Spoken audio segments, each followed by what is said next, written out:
Good evening, everyone, and welcome. This is Twist Gaming, where you get to play board games with us. We're coming to you live here from our studio in sunny South Florida, bringing you our first impression session of our spotlight of the evening, where tonight we had the pleasure of showing off the War of the Cross by John Wick Presents. But first off, who are we? I'm Matt. I'm Ann. I'm Josh. And I'm Aaron. And we are Twist Gaming. Big shout out to John Wick Presents and the War of the Cross for sponsoring this stream and all of this week's streams. And if you haven't had a chance, go and check out our Spotlight session where we did a rules explanation, full preview, full playthrough, and an interview with the man, the myth, the legend, John Wick himself on the stream. And if you haven't had a chance, go check out their Kickstarter. I'm throwing that link in chat for y'all right now. They are currently live with just about a month left, so go check them out and get your copy while you can. So, first up, Josh, what kind of game are we talking about here with the War of the Cross? This is your classic. It's an enhanced version of Diplomacy. Yeah. It's a lot of people's favorite games. It's a friendship breaker. It is a very condensed version of it, though. It's a lot shorter. Yeah. Because Diplomacy could take a day when you play it right.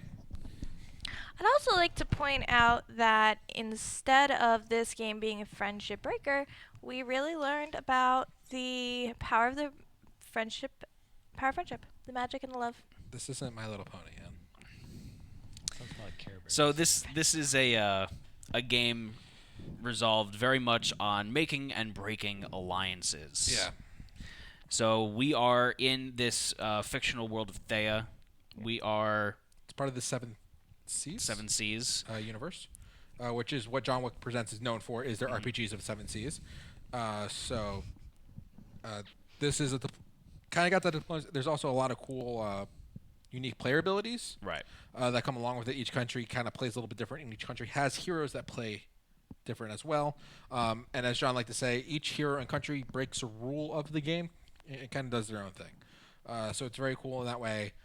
It's a 4 to 7 player game. Mm-hmm. So it's for your bigger groups that kind of want to do a little bit more of a tactical war kind of area control kind of game. Without eating up the entire day. Without eating up the entire day, as I think it goes from 90 minutes to 150, I believe.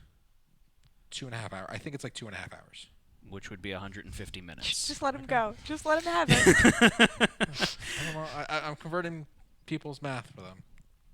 I mean, I guess you would play to more victory points. Yes, but I correct. don't necessarily see it taking much longer because all the stuff is timed, which is nice from that standpoint of timing. Mhm. Like it can only take so long because a lot of the stuff is timed. Yeah, if you don't have... But at least for me, a lot of the stuff was a little frantic. Yeah, Yeah. absolutely. The other thing was there was another trigger, which was the treasure deck, which you actually triggered when the game was over. So that would have ended a normal game, I believe, too. Okay. So like, I can see it being a longer game with more players because there's more treasure cards and there'd be more turns. Right. So first part of this is we're going to go into our favorite aspects of the game, and I'm going to toss it over to the person that won the game this evening, which is Aaron. So Aaron, That's can you give me. us some of your thoughts about your favorite aspects of the War of the Cross? Well, I liked that. So we played this once offline before just to kind of get familiar because we knew it was going to be a little longer for our stream. Right. And I liked how familiarizing myself. I kind of learned a lot from that first playthrough, and I felt like there's a lot of nuance to some of the characters and what you want to do with them and things like that. Right. So I think that yes, while there's the basic rules, like figuring out how different players interact and how their abilities play off one another and everything, adds more than just kind of like the rulebook does. Mm-hmm. So I enjoyed that aspect of kind of learning from the first playthrough into the second one. Absolutely. One of my favorite aspects of the game here is I'm a huge fan of asymmetric player powers, and this game really doubles down on that, with each country having its own unique ability, and then each hero having their own unique ability as well. And again, that's, as John pointed out in our spotlight session, that it's a way for them to bend or break the rules set in place for everyone else. So they're going to get a little bit of wiggle room and get a little extra opportunities within certain stages of the game. One of the other things that I really liked was the story cards and how, one, it was a bidding mechanism to get them, but two, how much that they really swung the individual playing styles of the game, and how it kind of forced you to change up your strategy on the fly. So Also, that, like the telling of it, like how it's a draft. yeah, So you see Anne picked up, oh, her convoy units are going to get double. You're like, I'm not going to mess with Anne this turn because I know I can't compete with that kind of thing. yeah. But then you have the mystery blind bid where it's like, I have no idea what they got, and I don't even know all the cards in the because how big is that deck? It's a very big deck. 80 some odd I cards, think I want there's to 88 say. cards in the deck, and they're adding more. We went through what, like 12, 15 maybe. Yeah, we didn't, Yeah. we didn't go through much. There was a few duplicates in there, so I don't know how many duplicates of each there are, but yeah, just to point off that little segment there. Okay. Josh, how about you? What are some of your favorite aspects of the game? You guys hit most of my major points. I do like the player abilities, and I think the positioning on the mapping was good. I would have really liked to see the smaller map for the 4 players. I think that would make a much tighter game, Yeah. which would make it a lot more interesting. I actually, now that we played a little bit more, the convoying thing is really cool. Yeah. It allows you to do some really neat things, and I was able to turn tides a little bit with how it did, and that was like I think Anne had to do because all her units were landlocked. Absolutely, or yeah. locked. That's one thing that I noticed when we were doing our offline playthrough of this. Is I was playing as Avalon, which was Anne's starting country when I first played, and I noticed that when we were reading the rules, we're like, oh, we're probably not going to convoy all that much. And then as I'm setting up, I'm like, I have to convoy to get any of my units to land. Yeah. I remember that specific comment that you made, which is why when I sat down to play this player, that was something that was fresh in my mind and something I knew I needed to incorporate into my initial strategy was to make sure that my boats were where they needed to be in order to get me places. And I know you guys can't see my final map, but through convoying and through using my naval units, I was able to get one of my heroes all the way on the other side of the map. Yeah. So it's a very powerful moving. I don't know how you would call that, way to move, I guess is the easiest way to put it. The other thing, I like the treasure cards. So one of the issues you have with diplomacy or Game of Thrones, the board game, is especially if you're kind of new to this, kind of like, what's my objective? What do I want to go for? Yeah. And having those, oh, you want to go for this location to get points, kind of gives you a sense of direction to start the game off with. It nudges you Yeah. down a path. So you're like, oh, okay, I want to go in this direction, and then it gives you an idea. I'm going to try to form alliances with these people just to get that goal completed. Not necessarily that it's the best strategic, and we're going to take out someone. Like, it's not like where normally it's a game like I know Matt's going to be an a-hole all game, and I'm not going to side with him. I'm just going to try to take him out. Be like, I actually need Matt's help to get to this location. I'll work with him, and it kind of changes that dynamic. And as those new treasures come out, your alliances shift where those are, and that helps shift that alliance a little bit. That you don't have two people who are all buddy till the end, and then try to take it out. Right. All right. Any other points that anyone here wants to make before we move into the next portion of the stream? You know, I was really interested to see how a company whose main focus was RPGs, which is very story-driven, which is something I'm very interested in gaming, was going to translate that over into a board game. So I have to make a comment and make sure, I think we'd be remiss not to comment on the fact that there is a story that's going on here within this larger world. Absolutely. And how John kind of went in intentionally with providing enough details to the story that it's still your job to fill in the blank, which is kind of the whole point of an RPG, but it gives you the bones of an adventure. And a setting. So I think that that's absolutely fantastic. Like the treasure cards that you were talking about, they all have artifact names and kind of flavor text talking about maybe conflicts or encounters between the countries on the boards or characters who are important to the Seven Seas universe as a whole. And I love how that's done. I also really love, and I know maybe this is kind of getting said a lot in the board game industry, but the representation on the game and throughout the heroes and in this world. As John was introducing the various characters that we were playing, he was pronouncing the different names, and you could tell just sometimes you can tell when somebody just puts a little bit more emphasis into how a name is pronounced, that they've put more effort into a culture. So there's one character on here, and I don't even remember who it is. I think it was Captain Jane, and I'm not sure how to pronounce her last name, but he was like, "Oh, I think it's pronounced this way, and that's because it's Welsh." And what You could definitely see the different influences of the different Right. countries, where mine was very much a French influence. You have yours, which was like the Irish-Scottish influence. Right. You know, UK, Aaron's was more Germanic, I believe. But they were all very themed. Yeah, Yeah. absolutely. You know, so even with that, like real world, like flavor of a particular, like they were themed within themselves. So the flavor text, the artwork for individual ones, they were all styled similarly amongst Right. that same grouping. based on the real world, Right. I was So- playing the church. You were playing Spain, pretty much. basically Spain. Yeah, that was- And then there was Italy, which was Vodacce. Bear Cavalry, I'm guessing, is Russia. What? No way. Just pointing that out there. You know, it's not like their president rides bears or anything. Maybe it's Polish, guys. No, I'd say if it was just bears. and just No to point people. off, Wojtek, the soldier bear. and so the treasure cards have flavor text on it. Each character has flavor text on it. Each story card has flavor text Yeah. on it. Yeah. Almost every single piece of every card in this game has some flavor text on it. I to thought it was kinda a build very story. I thought it was a very nice way of incorporating the main story from the Seven Seas world into this by throwing flavor text everywhere, making it a nice addition to the game without being like required knowledge to Yeah. play the game. And I think that they balanced a pretty nice line with that. Yeah. So I think that he stayed true to his RPG audience, while still making a board game that can be enjoyed by people who are interested in the board game side of things. Absolutely.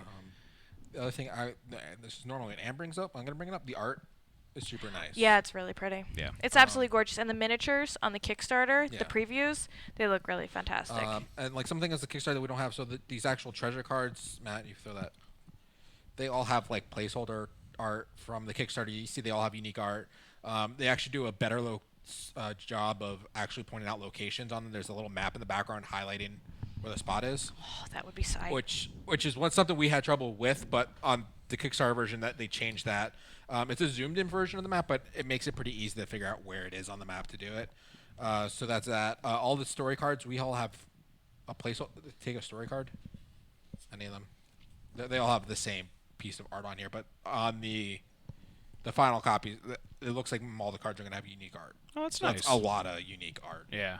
to go in with all that. So all those little things are good. And this did have your quick reference guide. I don't know I how wondered that was helpful. why you threw that at me. Yeah, I thought that was very, very helpful. The quick reference guide. I definitely think that the turn order section of the quick reference guide is helpful to keep me in line when I'm playing it. Like, we talk about quick reference guides often, and I talk about whether there's too much text or not enough text, because the purpose of a quick reference guide is not to allow really you an to initial reference stuff setup. quickly.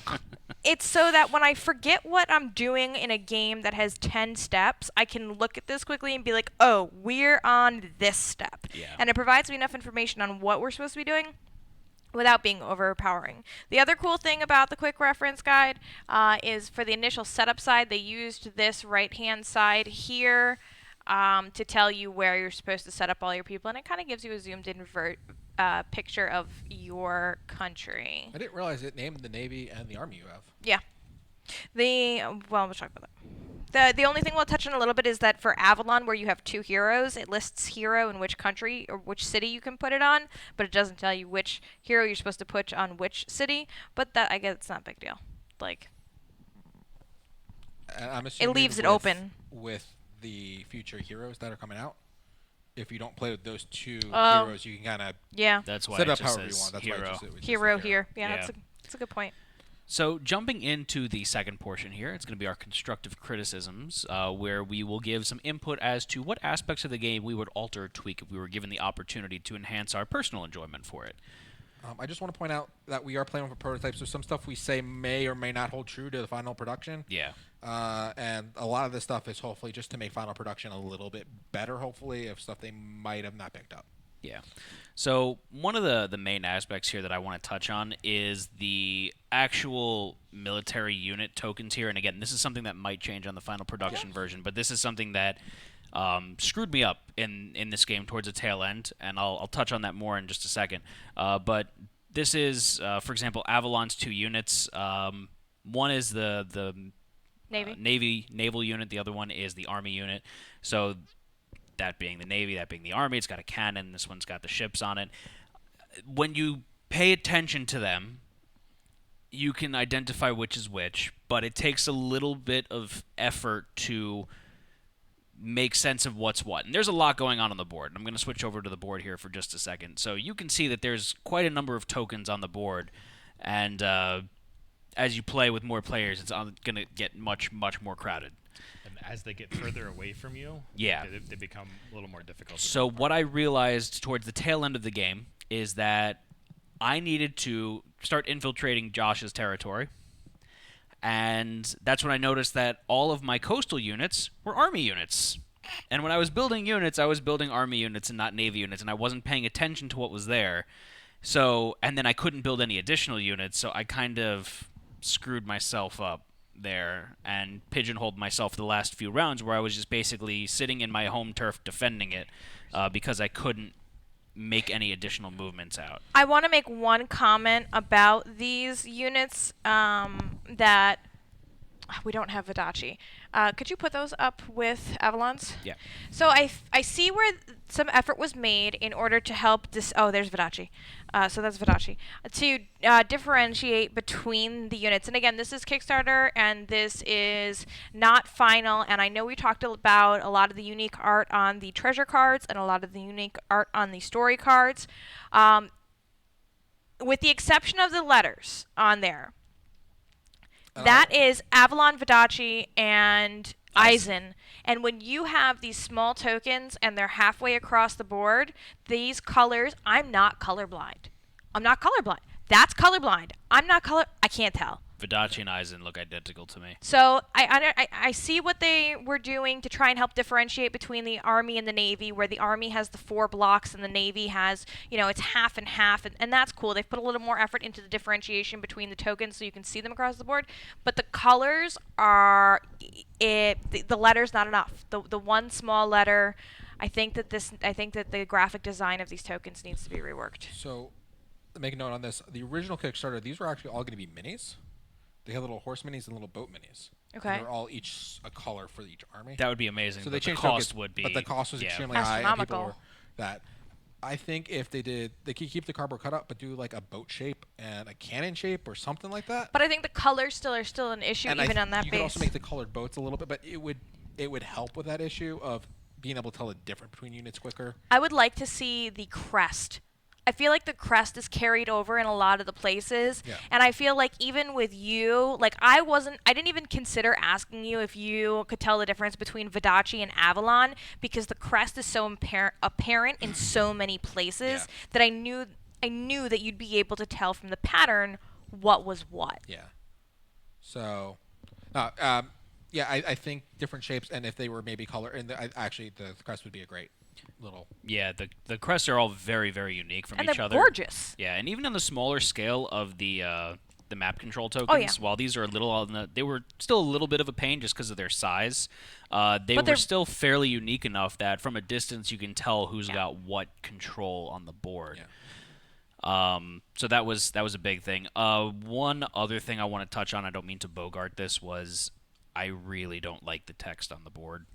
I can't. Yeah, the font. I can't read that font, and part of it is playing upside down.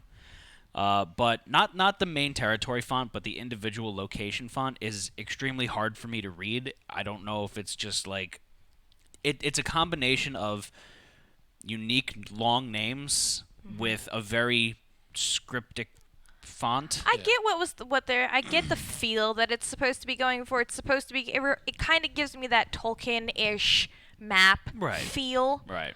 But I want to be able to. I mean, I guess I want to be able to kind of at least attempt to read my from country a names. distance, and like So- I know part of this is kind of gathering around the table and huddling up like a war room map, but when you have these individual player areas where you're kind of confined to a section of the table, I think it should be readable from more angles. One of the things I do like how they have the little code locations here. Yeah. I would love if they were a little bit bigger. Mhm. And that would solve a lot of that issue. And then if you go on the player sheet, Matt, can you put the middle part up? That's almost useless to me. Yeah, I didn't look at it once. If they made those little icons big that you could actually read them, I don't care what the name of the location is, but if it just said this is V5, the number, yeah. that would be a little bit helpful just to have an idea. If I could look at a map and kind of see some of it, where all the cities were, Yeah. and look at it that way. And then I don't really need to worry about city name. I could be like, oh, I'm looking at location V5, whatever that is, and I can go there. Yeah, I can't read that at all. But that's pretty much unreadable. And I think if they had that, would make this a lot more accessible. Would make up for some of the other. Make up for some of the other things. Like the font in the water is not that bad. No. That's pretty readable. But It's that's larger the white, than the font on the land too. It's larger, and it's also the background with a white font. Yeah. I would be, if they made this a little bit larger and maybe went to a white font. I know some of this is whitish, but how they have the glow and white background, make it a blackish background, and see, or a darker background, and see how that would work. You I'm want just- an opposite contrast? This contrast is working really well with this font. Yeah, because the land is blue. Not seeing this contrast is not working for me, even though it's a white background with a black text. Yeah. I think this is harder to read than this. Oh, I agree with that, but I also think that it's much smaller, and I think there's the mountain range, Yeah, which I think is it's the black. the textural of the Yeah, mountain it range might be is both of throwing those. it I'm not off. 100% sure. I'm just That's your. that. Yeah. To make that cleaner, something needs to be done. I'm not the person that. No, agreed. Yeah. Yeah. Yeah, but I really like the short locations. All the treasures pointed to those locations in the name, That was super handy. and that's what I was looking for most of the time because it was easier to find E2 than Yep. whatever. One of the things to note, I don't know if these are in any certain order. There's N1 here. They and then kind there's of- N36. And I was trying to figure out I think N36 is the, if I may kid in, I think N36 is kind of an outlier, but I spent a lot of time searching for the neutral ones, and I think they go N1, and then I think it goes right to left, kind of like a book as it goes down, and I think they just ran out of room and then started back up over here. Okay. But to that note, the neutral locations are still very confusing to find. There's a lot of them. I think though if they have the map on the card and everything, that makes it easier. Yeah. And they can make that easier. They do have some artwork on these. I don't know what they're supposed to be. They're so tiny, I can't tell. Like I think they're supposed to be city pictures. I believe so, because I think that's what they're supposed to represent. Is Yeah. instead of being just territory, that they're a city. Yeah, they're a city. Which is There's what- a generic city picture, Right. and each country has their own picture, and the neutral ones all have their picture. You blow it up a little bit, it would be. You know what else they could do? They could make this really big and then have the name in that black text, that banner there. With that would be something interesting too. Just something to clean it up a little bit, but I think we talked about that enough. Any other constructive criticism? So John touched on that a little bit with some of the stretch goals. Mhm. My character's abilities are all very defensive, which I get. Like being in the middle of the map, especially if we were playing with all 7 players, like I could have people come in from every which way. So I get the appeal of defensive abilities. Yeah. But in like a 4-player game, I would have loved to have something that was slightly more offensive. So I'm hoping that having an alternate hero might be something useful in a smaller game like that. I don't think you used your hero ability once Negates the ability of non-allied heroes, that are adjacent to you. or what is it? To her region or adjacent regions. So, Yeah. so basically around. So me. if you're so from what that sounds like, your hero should kind of be going out, conquering new land, and all your units should be holding. No. Kinda, because you're gonna. her region and adjacent. Oh, I assumed that it meant my homeland. No, it meant whatever Yeah, region your hero was. I think in it the meant adjacent wherever your region your Then hero we was in. may have misplayed I don't. with some of the. The I only feel one like that I was would out have by matter- Matt and I was by you, but heroes. my hero ability was just to teleport to a different empty area, which I didn't do while I was around you, so it Yeah. wouldn't have affected So it would have been more for fighting against Anne, where Right, her like the +2 double, right. units and all that stuff would have been a little bit more. I felt like my hero's abilities were a little bit more suited to a full 7-player game, given my diplomacy thing. Yeah. And I kind of wish that this was one of the The 5, later 6, one? 7-player characters versus the starting 4. Okay. But I didn't think that it was that big of an issue. I just think that it would have been a little more beneficial to swap out for one of the others. And I'm not sure what the other heroes' powers are exactly, but Yeah. that was just my 2 cents So there. one of the things with these style, like these games are best played with like the max number of players. Yeah. That's kind of where they really shine. That's what I figured. To go off that. A couple other notes, and I think they fixed some of these. I think these little tokens are actually going to be shields. I saw that in the Kickstarter. They are shield shaped. Yeah, they're shield shape. The victory point ones could also be shield. Like, there's just little things you could do with cardboard tokens that like really don't change much, Yeah. but kind of make it better experience. And that would just visually help you with sorting out all the stuff that's on the board. And yeah, I did see that they are becoming shield-shaped cutouts on the Kickstarter. I'm really excited about that because something that drove me nuts with the prototype is that these shields have different color backgrounds, and I have no idea why. And I feel like something like that should have a purpose. I got you. Okay. Like, yeah. Again, we are playing with a prototype copy here, so there might be a lot of things that yeah. we're not harping on, but discussing that are being addressed as part of the final tweaks happening during the Kickstarter right now. So we have these treasure cards, and I like these actually extra bonus point, especially because I was. Right, you were going through them at a higher clip. But like looking at some of these are really difficult to get to. Yeah, And how many rounds did we play? 5. Right. So unless I do some crazy convoying and stuff like that, one of these was get to N12. Yeah, it's really far away for you. I'd like to point out that I was not able to pull a single treasure card And this that's turn. 1, 2, 3. I mean, You didn't redeem a if single you went treasure through the card. water, it's not It's as not far. Mobility horrible, is but kind I have to the control all weak those suit spots. of your character. With Yeah, Avalon unless there, it's that's Nate the sea captain that's going to moving destroy by everything. Navy. It's an interesting thing No, to I do. get what you're saying. Yeah. I think that's the Sorry. benefit of being able to cycle them every turn. Yeah. So if you got stuck with that one, it was very easy for you to you had to hold it for a hand, but you could discard it after that. Yeah, it's just a kind of weird thing. Like the trigger of going through the deck felt a little weird. I would find it more interesting if they had to collect all the treasure, because I feel like the game would just ends too quickly, possibly. But I need to play a bigger game and see how that plays. Right. So there's an interesting side of that. The only thing that I can think of is I know we ran into this a couple times was where the arrows were pointing. Yeah. So Yes. if there was and I don't know what the answer is, if there was some easy way to stack those things or to Yes. like to put your pieces together so that you knew what they were doing without like telegraphing it. Yeah. Like that's the other like the flip side of it is you want to know but you don't want everybody else to know what you're doing. Well, it's like if Anne has a unit in the sea over here and she puts, it's sitting over here from the previous turn, and then Yep. she picks it up and she's like, I'm putting it over here. And you're like, okay, I know what she's doing there. But you try, because when I go to put something down, it's a pain in the butt to be like, all right, I'm gonna match it up, and I try to You've match up the also arrow with got some some sort of claws. thing on here. But yeah, But even with like in 2 minutes trying to put out 10 pieces, like, and manually like add up how many do I have enough? Can I spend this? Do I have this many supplies? I mean we played nice, and I get the feeling of the franticness and trying to not I didn't having try to play nice, Anne.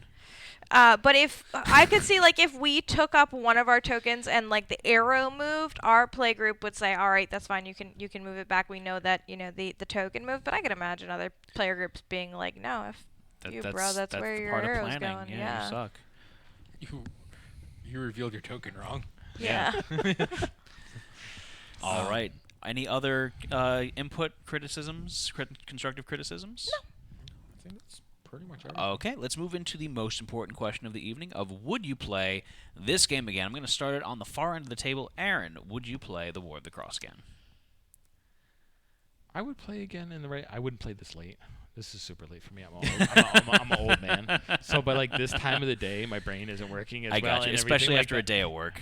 Says the guy who So- won. Yeah, says the guy who won. Nobody else? Yeah. He just autopiloted. I'm it. old and my brain doesn't work. Josh, how about you? It's like midnight. Like I would definitely play this again. I think with the right crowd and a full game.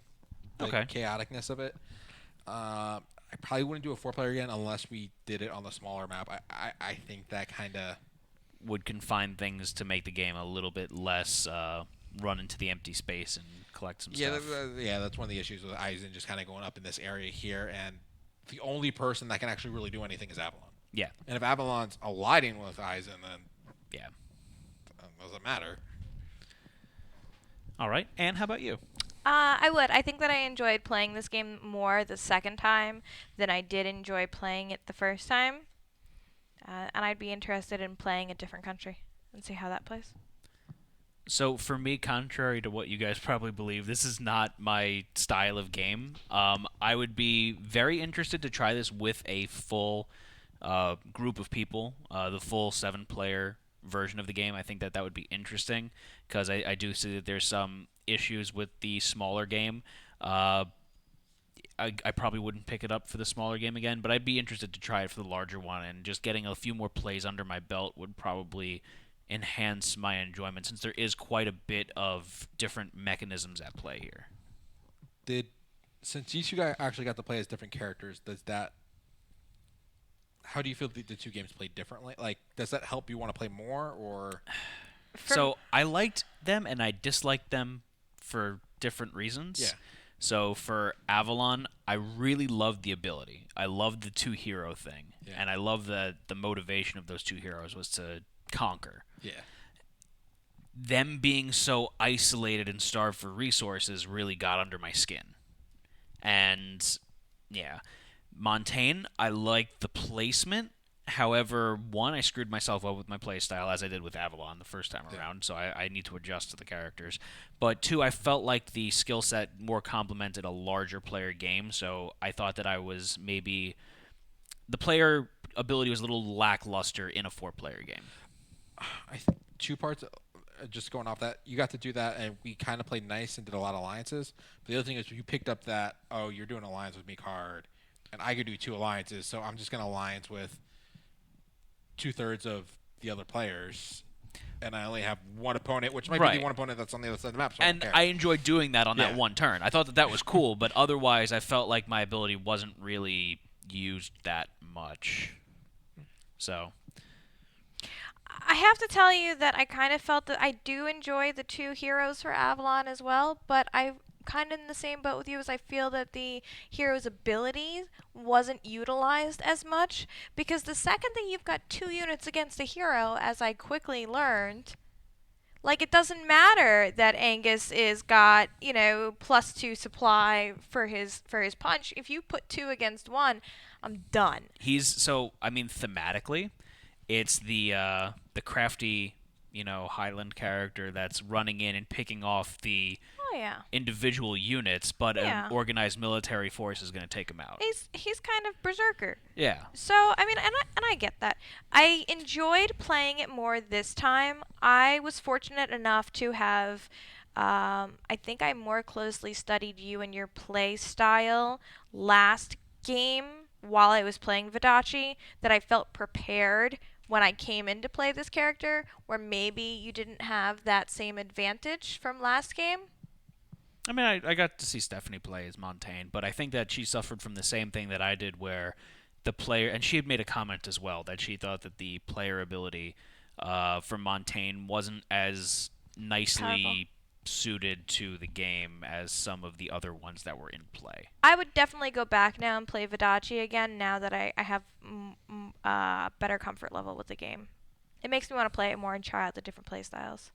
I want to see what the Bear Cavalry is, too, because that just sounds awesome. I want to play Bear Cavalry. Bears.